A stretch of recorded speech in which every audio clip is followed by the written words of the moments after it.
Bem-vindos às Palavras Cruzadas, programa passado pela Igreja de Barreiro. Estamos aqui com o irmão Abdenego. Muito boa noite, irmão Abdenego. Seja bem-vindo a esse painel. Saudamos a todos com a paz do Senhor. Seja bem-vindo, irmão Ossi, a Palavras Cruzadas. É a primeira vez que tenho esse prazer, essa oportunidade de cruzar as palavras em torno da lição da Escola Sabatina com o amado Ossi, e esperamos que o Espírito Santo nos use, a nós, a equipa técnica e aos amigos e às amigas que nos assistem, para o pouco tempo que aqui estivermos em torno da lição número 2 do terceiro trimestre de 2023, depois de bem a pouco termos terminado o Apocalipse, e já na semana passada temos falado sobre Paulo e os Efésios, na lição número 1. Hoje teremos aqui a cruzar o grandioso plano divino que está centrado em Jesus Cristo, nessas palavras cruzadas da lição número 2. Obrigado, irmão Abdenego. Obrigado pela apresentação daquilo que será o nosso tema de debate no decorrer da semana. Debate esse que começa aqui, mas que na verdade tem a sua extensão no decorrer da semana e são assuntos com os quais teremos que lidar no decorrer da nossa vida. Lição número 2, o grande plano de Deus centrado em Cristo. E de antemão eu gostava de passar no verso áureo. Para aqueles que podem acompanhar, o verso áureo da semana está centrado em Efésios capítulo 1, verso 3. E diz assim a palavra do Senhor: Bendito Deus e Pai do nosso Senhor Jesus Cristo, o qual nos abençoou com todas as bênçãos espirituais nos lugares celestiais em Cristo. Efésios 1, versículo 3. Irmão Abednego, texto importante, o texto de abertura da lição. O que é que tem a nos dizer sobre o texto? Sim, bendito seja Deus. Aqui, nessa lição número 2, o grandioso plano divino sentado em Cristo, salta à vista o fato de que Deus, para além de ser omnipotente, é também omnisciente. E ele conhece o fim desde o princípio. Aqui na lição número 2, partindo dessas palavras do verso áureo, Efésios 1:3, Paulo enfatiza a gratidão centrada em dois pilares, que vamos ver já daqui a pouco. Exorta ao povo, aos cristãos de Éfeso, ou os Efésios, que, embora o ser humano seja talhado em agradecer só quando, vamos lá ver, tem coisas palpáveis, um presente aqui, uma coisa acolá, isto aqui, uma formação, uma viagem, ou isto, aquilo, mas aqui não se trata de um bem palpável, visível, assim, mas que Paulo exorta aos Efésios a agradecerem profundamente e em todo momento a Deus, que antes da fundação do mundo, porque aqui o grandioso plano divino centrado em Jesus Cristo é sobre o ser humano que devia ser criado, que estava nos planos de Deus para ser criado o ser humano, e que antes da fundação do mundo, se ele, nós quando fizemos o ser humano cair, já temos a solução para a queda. Então, é isso que vocês, eu, Paulo, e vocês, Efésios, devemos agradecer, porque nós não somos frutos do acaso. Antes da nossa existência, Deus proporcionou um grande plano, mas que Cristo, que é tudo em todos, nele se cumprirá esse plano. Devemos ser gratos ao Senhor. Por isso aqui, Deus nos abençoou com todas as bênçãos espirituais nas regiões celestiais, em Cristo. Repito, Cristo, que é tudo em todo. Obrigado, irmão Abednego. E eu estava já a começar a fazer uma pergunta. Irmão Abednego, qual é o contexto de Paulo? Porque Paulo está aqui a começar a agradecer, mas nós precisamos entender qual é o contexto de Paulo, em que situação Paulo se encontrava. Paulo estava onde? Paulo estava em Coríntios, quando escreveu essa carta? Paulo estava, se calhar, em Jerusalém? Qual era o local físico onde Paulo estava no momento em que escreveu essa carta? Bom, nesse momento, quando ele escreveu essa carta, já não estava. Aprendemos na lição passada, número 1, que ele Uhum, ficou uhum. um tempo significativo em Éfeso, 3 anos. É, foi um dos pilares para consolidar e até podemos dizer solidificar a fé dos Efésios, por isso ficou lá mais tempo. E também não é por acaso que em Apocalipse a primeira carta que Jesus manda escrever para as igrejas da Ásia a primeira foi para Éfeso, portanto para a igreja em Éfeso. Ele nessa altura, quando escreve para os Efésios, já não estava lá.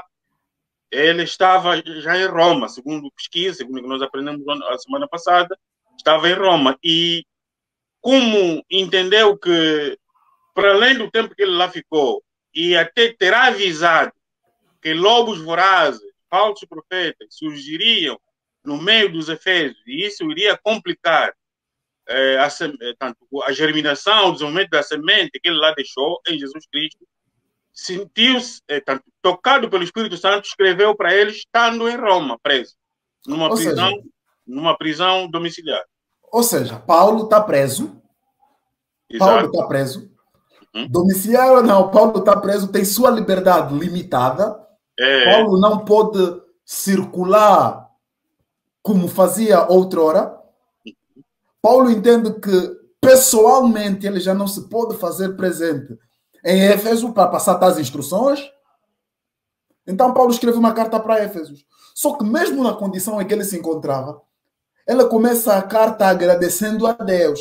Ele não agradece a Deus olhando para a sua situação atual, mas ele olha para a imagem completa e percebe que Cristo, a nossa bênção completa, independentemente da circunstância em que ele se encontrava, era uma razão completa, exata para agradecer a Deus. Ou seja, as circunstâncias não limitaram Paulo a ser um indivíduo grato. Exatamente, exatamente. Paulo transcendeu as circunstâncias. E ele entendeu que a gratidão dele não podia ser algo limitado às circunstâncias. Era algo que se baseava no caráter de Deus, na pessoa de Deus e não naquilo que ele vivia no momento. Exatamente. Sem mais delongas, puxando já um pouco, irmão Abdenego, puxando já um pouco para domingo, escolhidos e aceitos em Cristo. Sim, sim, é o que estamos a dizer. Escolhidos e aceitos em Cristo. Portanto, porque assim, Deus, no plano de eras eternas da criação do planeta Terra, nós estamos aqui a enfatizar o planeta Terra, porque é o planeta onde Deus decidiu colocar o ser humano, e porque nos outros planetas, os outros seres não tiveram a infelicidade que a humanidade teve.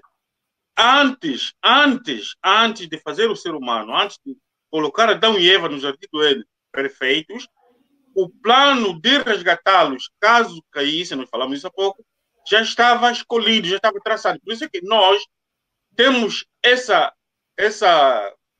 oportunidade de agradecer a Deus, porque fomos escolhidos e aceitos em Cristo. Fomos escolhidos pela divindade e aceitos em Cristo. Por isso, não nos contentemos, e até disse bem o Manuel, não nos contentemos com presentes palpáveis, físicos, temporários até, mas pelas bênçãos. Paulo estava numa situação de preso, mas mesmo assim agradeceu ou agradece a Deus e exortou aos Efésios que o fizessem e não olhassem pelas circunstâncias em que ele estava.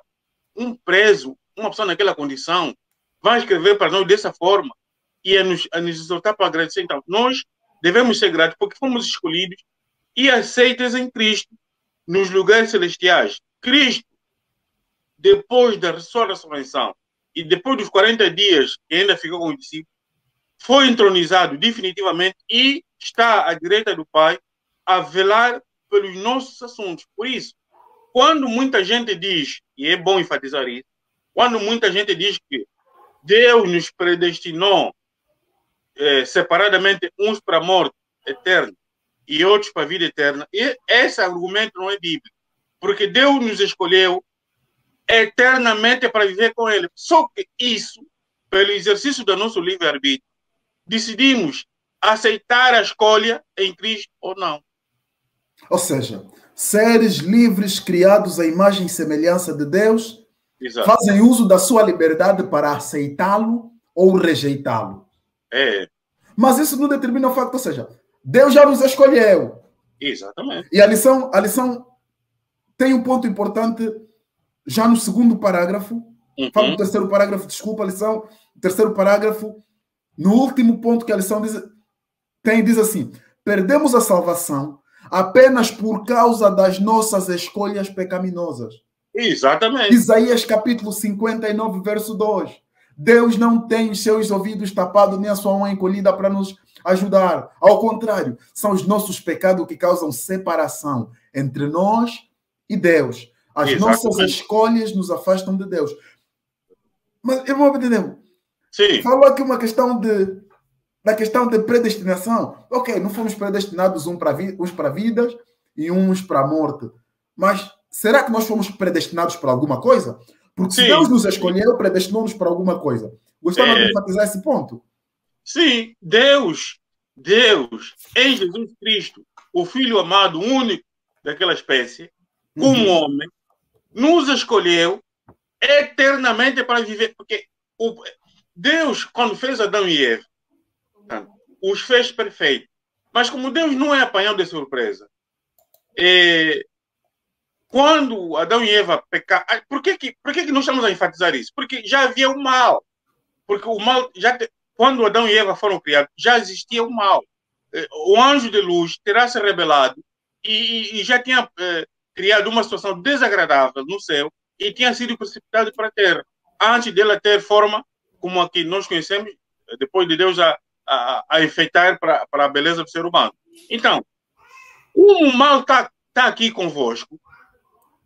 Mesmo assim, nós, ou seja, Deus, em Deus o Pai, o Filho e o Espírito Santo, vos escolhemos, Deus, vos escolhi em Cristo para a vida eterna. Mas isso significa dizer que não colhe a abordagem evangélica, e não só em muitos contextos religiosos, de que Cristo já morreu por nós, Cristo já fez tudo por nós, e já fomos escolhidos para a vida eterna. Sim, e por isso não devemos viver, isso vamos ver mais daqui a pouco aí, não devemos viver à mercê das ordens do Criador. Isso está fora de hipótese. Nós fomos escolhidos exatamente para viver eternamente com Cristo, mas se aceitarmos o sacrifício que Ele fez por nós. Dizia um pensador, que agora não lembro o nome, mas ainda assim faço uso das frases do mesmo. Não escolher também é uma escolha. Não existe a possibilidade de não escolhermos. Não existe. Deus nos escolheu, Ele fez a sua parte. Ele escolheu-nos e aceitou-nos em Cristo. Agora é nossa responsabilidade também escolher. Nós temos que escolher a Deus, porque do contrário, estamos a escolher o inimigo de Deus. E Deus, como não força ninguém, Ele não poderá fazer nada por nós se nós não escolhermos estar do lado dele. É lição interessante, mas temos que avançar, porque depois temos que avançar.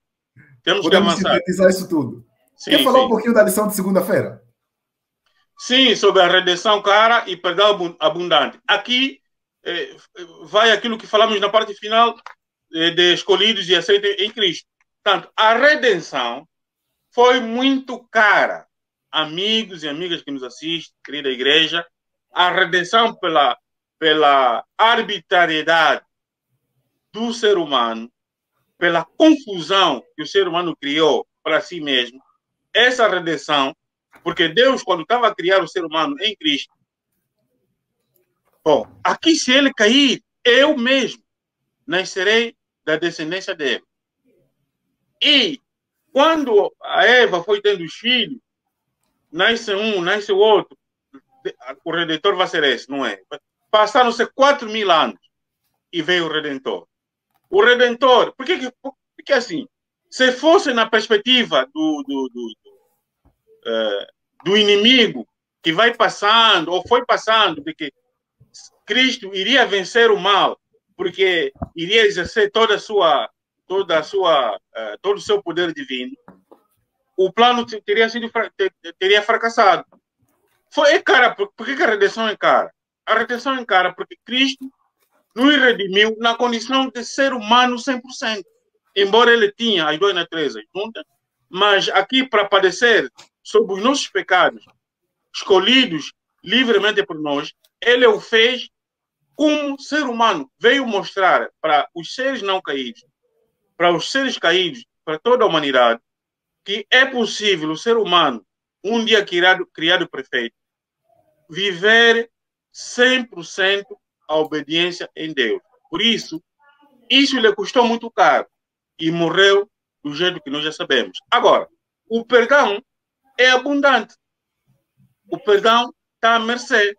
O perdão é como se fosse um faminto debaixo de uma mangueira, com as mangas muito maduras, já suspensas à distância de um braço, e o faminto a dizer: Senhor, eu estou com fome, me dá de comer. Portanto, não colhe. O perdão ainda é abundante. A porta da graça, nós os adventistas falamos muito da porta da graça, ainda está aberta. E por isso, cada um de nós, e Paulo aqui enfatiza que é toda a riqueza em nós agradecemos a Deus, porque, segundo a presciência de Deus, Ele nos dá a redenção e o perdão. Ou seja, Ele nos redimiu caramente em Jesus Cristo, e nós, humildemente, pedimos o perdão dos nossos pecados. Porque, vou já lhe passar a palavra, um preso altamente perigoso no Brasil, há mais cerca de 5 anos atrás, pronto a morrer. Ele tinha mais de 17 crimes, todos eles passíveis de 50 anos de prisão. Portanto, quantos anos ele ficaria na cadeia? Quando um dos carcereiros disse: bom, você vai ser executado daqui a 2 horas. Mas antes disso, eu, como sou evangélico, escute só o que a nossa igreja fala sempre a essas horas. Ele ouviu o seguinte: peça a Deus tudo. Deus é capaz de te libertar, ainda que você estiver numa masmorra escura. Ele, de tanto duvidar, isso não é possível, eu vou cortar a história, fez isso, pediu a Deus, e miraculosamente, ele que estava pronto a morrer, já estava com muitas balas no corpo, estava todo partido, miraculosamente, ele foi liberto. Ou seja, se a gente não clamar, se a gente não falar os nossos pecados um a um, se a gente não pedir o perdão, a redenção que foi tão cara não se subsume na nossa vida espiritual, nem física, nem moral. Se não a lição mais importante da semana, pelo menos para mim, se não essa a lição mais importante da semana, eu gostava de que nos centrássemos em alguns pontos. Primeiro, redenção. Primeiro ponto, redenção. Deus, na sua omnisciência, entendeu que nós, os seres humanos, devíamos fazer parte do seu reino. E Ele cria-nos para que com Ele pudéssemos habitar e desfrutar das bênçãos que Ele tem para nós. Só que nós pecamos. E o salário do pecado é a morte. O salário do pecado é morte. Como pecamos, nós temos que morrer. E não temos que morrer essa morte em que eu perdi o meu pai e eu vou funerá-lo. Não é essa morte que Deus está falando. Não, não é essa morte. Não confundamos. É a morte eterna. É sobre mim o peso do meu pecado e eu ter que pagar por esse pecado. E esse é um outro ponto importante. Eu não pago por esse pecado diante de Satanás. Não, é diante de Deus. Porque é a lei de Deus que é justa. É a lei de Deus que foi quebrada e é a Deus que deve ser paga essa dívida. Então, a lei de Deus requer o seguinte: como pecamos, temos que morrer. E essa morte é morte eterna. Ponto 1. Ponto 2. Deus, no seu infinito amor e na sua infinita bondade, entende que eu amo o ser humano, eu não posso perdê-lo. Enquanto que Adão escolheu não perder Eva, Adão escolheu perder Deus, perder a presença de Deus em relação a perder Eva. Deus aceitou perder Jesus para ter Adão. Amém, amém. Deus pega e diz assim: não, então, como nenhum outro ser pode morrer e pagar essa dívida, para expiar esse pecado, ou o ser humano morre ele mesmo, ou um da espécie de Deus, um da categoria espécie de Deus, precisa morrer para isso. Jesus vem sendo a plenitude de Deus, sendo o Deus encarnado, Cristo Jesus entrega-se e morre em nosso lugar. A salvação é cara, a nossa redenção é cara, porque custou o próprio Deus entregar o seu próprio filho para morrer em nosso lugar. Muito mais do que isso, Deus teve que sacrificar-se a si mesmo para que pudesse redimir-nos do pecado. Exatamente. Ela é cara. A salvação é cara. A nossa salvação é cara. Por isso é que nós não podemos tratar a nossa salvação de forma leviana. Olhamos para a salvação, queremos brincar com o pecado, como se Satanás tivesse a brincar de ser Satanás. De modo algum. Deus nos convida a aceitarmos essa salvação que foi cara. E ela é generosa, porque nós não tínhamos capacidade de pagar por nós. Então, Deus paga por nós, pega todos os méritos da vida que pertence a Cristo Jesus por ter vencido o pecado e coloca na nossa conta. Generosamente, oferta-nos a vida. Exato. Se não o centro da lição, mas para mim é. Para mim é. Gostava apenas de enfatizar esse ponto. A dívida que Jesus pagou, não a pagou para Satanás. Porque nós não devemos nada a Satanás. Esse é o ponto importante. Devemos a Deus. E Jesus morreu em nosso lugar para pagar a dívida que nós tínhamos para com Deus. Por isso é que Paulo diz assim, em Cristo, nós, os seres humanos, fomos reconciliados com Deus. Exatamente. Mais algum comentário quanto a essa lição, irmão Abededeu? Não, esta é o centro, realmente, a redenção cara, é a graça abundante, é o centro dessa lição.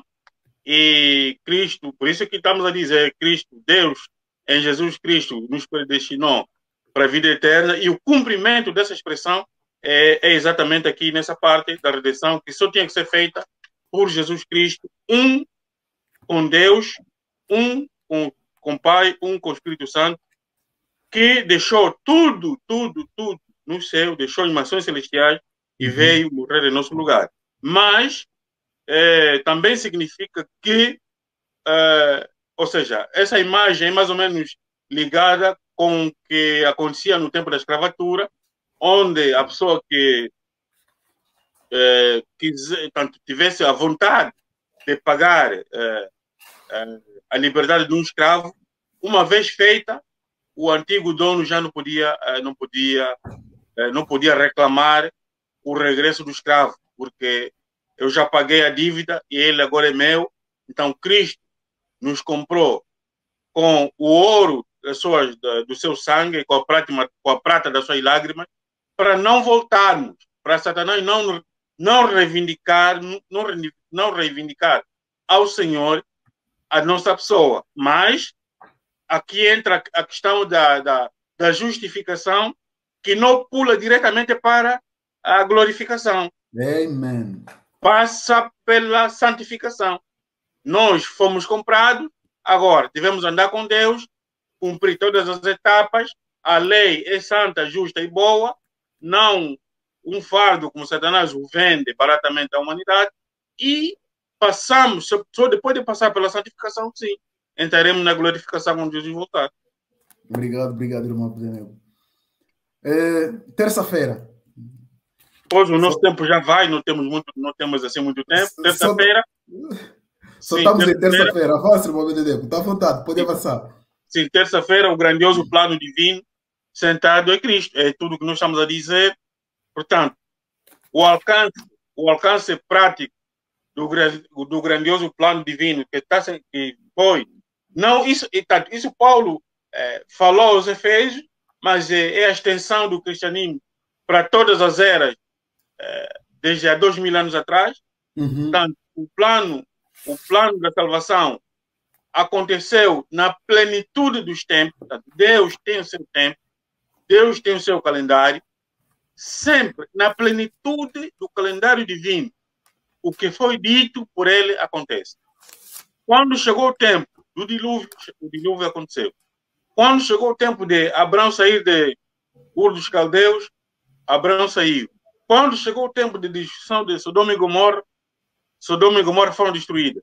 Quando chegou o tempo dos israelitas saírem do Egito para Canaã, quer dizer, Deus tem... E quando se completaram exatamente não diria, mas aproximadamente 4.000 anos, Jesus nasceu de uma mulher e nos planos, todos eles miraculosos, de uma virgem, na plenitude do tempo, Jesus nasceu. E esse plano de resgatar, de redimir o ser humano das masmorras, das correntes do pecado, e ali também representadas por Paulo, acorrentado circunstancialmente, mas ele conseguia escrever, conseguia comer.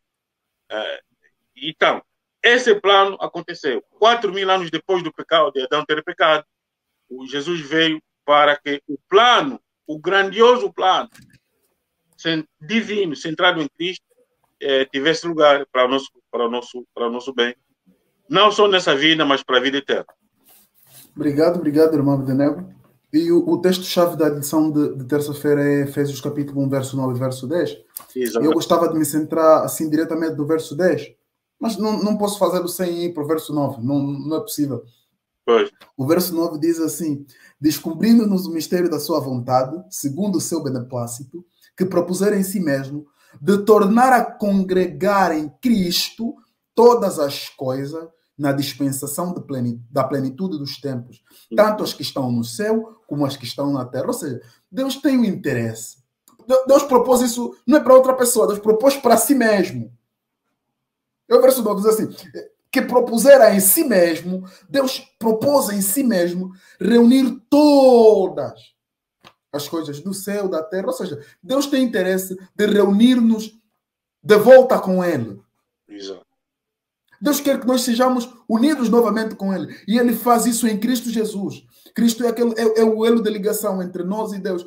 E diz-se popularmente que quem não planeia fracassar. Deus não é um ser que é apanhado de surpresa.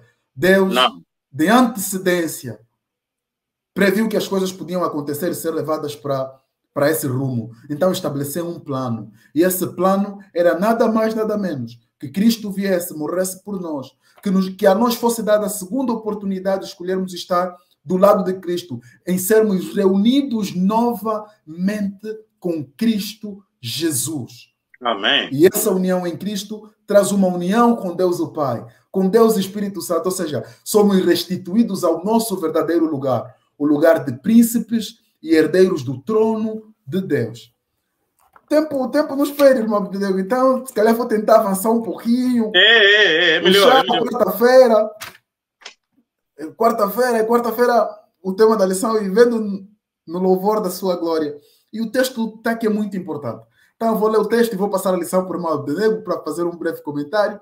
Irmão Abdenego, o texto diz assim, palavra de Deus: nele digo, em quem também fomos feitos herança, havendo sido predestinados, repito, havendo sido predestinados conforme o propósito daquele que faz todas as coisas segundo o conselho da sua vontade, com o fim de sermos para louvor da sua glória, nós, os que primeiro esperamos em Cristo. Sim, nós somos herdeiros de Deus e co-herdeiros com Cristo. Veja a tão bondade incompreensível, a nossa mente é finita. Nós que falhamos por nós mesmos, nós que desobedecemos porque queríamos desobedecer ou queremos desobedecer, somos herdeiros. Normalmente na vida secular, na vida da humanidade normal, a herança é recebida do pai ou da mãe, ou enfim, quando este deixa de viver e sobre o testamento nós recebemos a herança. Mas aqui a herança é muito mais ampla, é a herança da vida eterna, e o inimigo que sabe, portanto, Apocalipse 12, sabe que o tempo dele está muito limitado, está quase ao fim, que vai espalhando dor, sofrimento com muita intensidade nos últimos tempos, nos tempos que correm, que para ele, usando agentes humanos, o bem-estar não se subsume em obedecer os 10 mandamentos, Dizia, ele vai bramando com grande ira para tirar maior número de presas das mãos de Cristo para ele. E aqui, e como o Manuel se diz, Deus é poderoso em tudo e em todos, mas a única coisa que ele não faz, não quer, é tocar no nosso coração sem a nossa permissão. Então, o inimigo vai se aproveitando disso, mas a grande herança é mesmo a predestinação da vida eterna para toda a humanidade. Mas a nossa condição nessa herança, repetimos, é aceitar o sacrifício de Cristo na cruz por cada um de nós. Irmão Abdenego, lição essa que com os nossos irmãos durante a semana e estamos aqui a explorar. A lição é algo muito importante. Ela termina com uma chave de ouro. A lição termina com uma chave de ouro, que é o Espírito Santo, selo e pagamento inicial. Exato. Ou seja, Paulo termina enfatizando a importância do Espírito Santo na vida do crente, dizendo que Deus tem interesse em dar-nos o seu Espírito Santo para selar-nos para a vida eterna. Deus, muito mais do que fazer todo esse investimento, Deus quer ter o retorno do seu investimento. E o maior retorno que Deus pode ter desse investimento é a oportunidade de sermos reunidos com Ele no céu. E Ele começa a fazer isso através do Espírito Santo. Ele permite com que o Espírito Santo venha em nós e vá moldando o nosso caráter à semelhança de Cristo. Deus tem interesse, repito, Deus tem interesse em salvar-nos. E a salvação de Deus, tal qual disse o irmão Abdenego, primeiro é justificação. Justificação é Deus dizendo para nós: venha que eu aceito-te como estás. E depois temos santificação, onde Cristo enfatiza outra vez: eu aceito-te como estás, para transformar-te à minha semelhança. Deus tem esse interesse. E Ele começa esse processo na nossa vida através do Espírito Santo. Ele nos dá o Espírito Santo.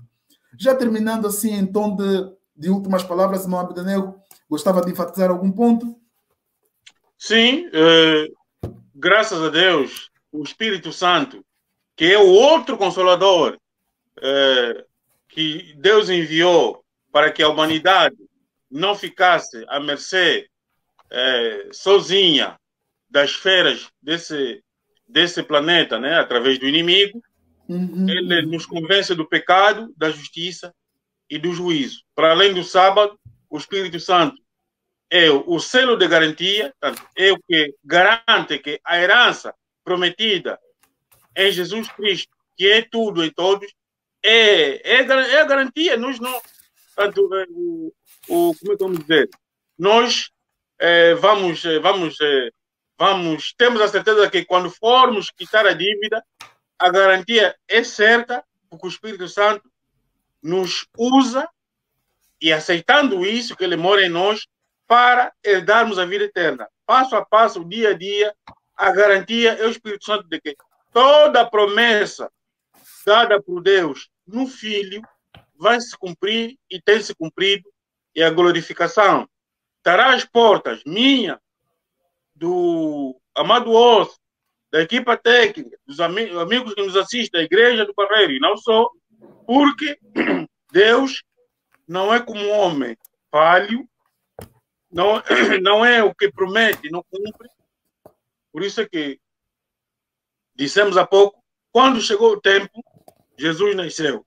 E quando chegar o tempo da glorificação, a porta da graça vai se fechar e vamos receber a herança. Mas não vamos cair no popularismo, não vamos cair na emoção de que a promessa está aí, sem fazermos a nossa parte. No processo da santificação, abracemos o Espírito Santo para que o papel determinante de Cristo em nos livrar do pecado se cumpra efetivamente nas nossas vidas. Obrigado, irmão Abdenego. Nada mais do que terminarmos com o versuário. E o versuário diz assim: bendito o Deus e Pai do nosso Senhor Jesus Cristo, o qual nos abençoou com todas as bênçãos espirituais nos lugares celestiais em Cristo Jesus. Amém. Seja para nós uma oração e a vontade de Deus. Amém. Amém.